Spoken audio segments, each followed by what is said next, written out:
I started kayaking in the early 80s.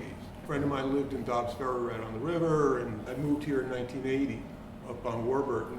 Basically the river beckoned and I got boats, got involved with kayaking, and I've been paddling since then. But 1997, 98, I was out paddling on the Sound and ended up going to this touring kayak club. And there was a guy there, Gilman, who had handmade a kayak. He's now the Commodore there. And it was the coolest thing. So the next year, fortunately, we had a chance to build boats at the back of the old BZAC Environmental Education Center in the Quonset huts. So me and a friend, Gene Cawley, built stitching glue plywood boat. I had built a couple other boats here and there, and that sort of got us stuck. And then a few years later, we got a chance from the city to set up a boat building shop. It was at the I-Park when they were refurbishing it. We ran that 4 or 5 years. We ran the classes there.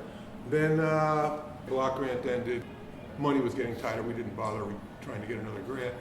But then a few years after that, Ron Cabriel, who just retired, wanted to develop Kennedy and do some things up here. And one of the things was this area underneath the roadway. So, he said basically, I'm going to finish it off and we'll let you guys do what you want. So we said, put in a shop and we've got boat storage next. It does two things. It lets me share, which is really nice. At the same time, I get a shop I can work in. This year, we're also involving some more alumni in helping out run nights. Putting out about 6 to 8, 9 boats a year, that comes to a fair amount.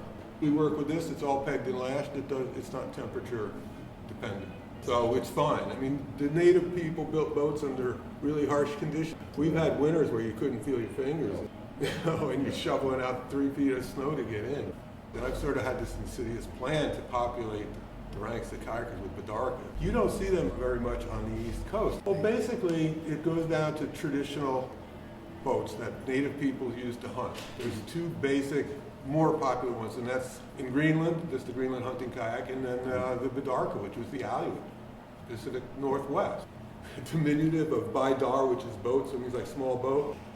Ikiax, I-Q-Y-A-X, would be the Aleut term for it.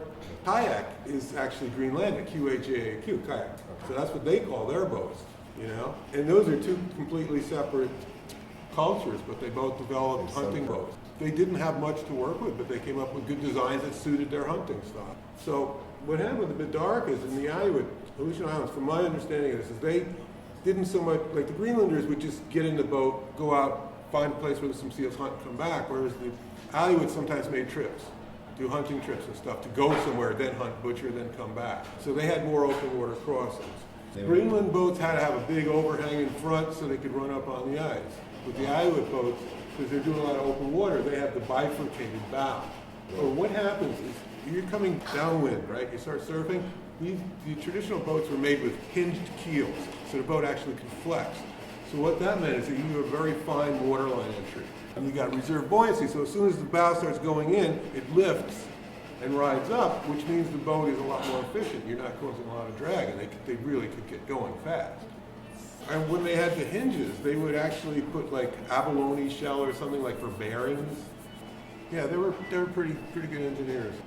When you're making a traditional boat, you make the deck first, you decide how wide it's going to be, you make a little support to hold it at that width. You have to make a lot of decisions.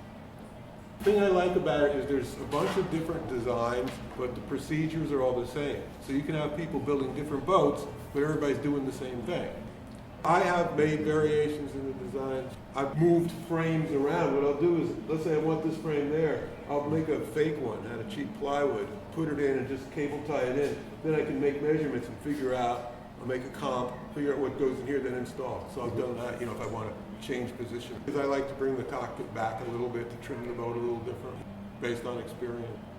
So it's a challenge in running the shop is to make sure we have all the materials when we need them. I usually don't buy things until right away. Well, I always overbuy too, so we've got a little left over, so that extends the period. So we'll come back here with a $600 worth of plywood and pine and spend like 2 days ripping it all, because the chines are 3/4 by 3/4, the keels are 3/4 by like 7/8, and we go to about 1 1/4 on the gunnel, so we've got to make sets of everything.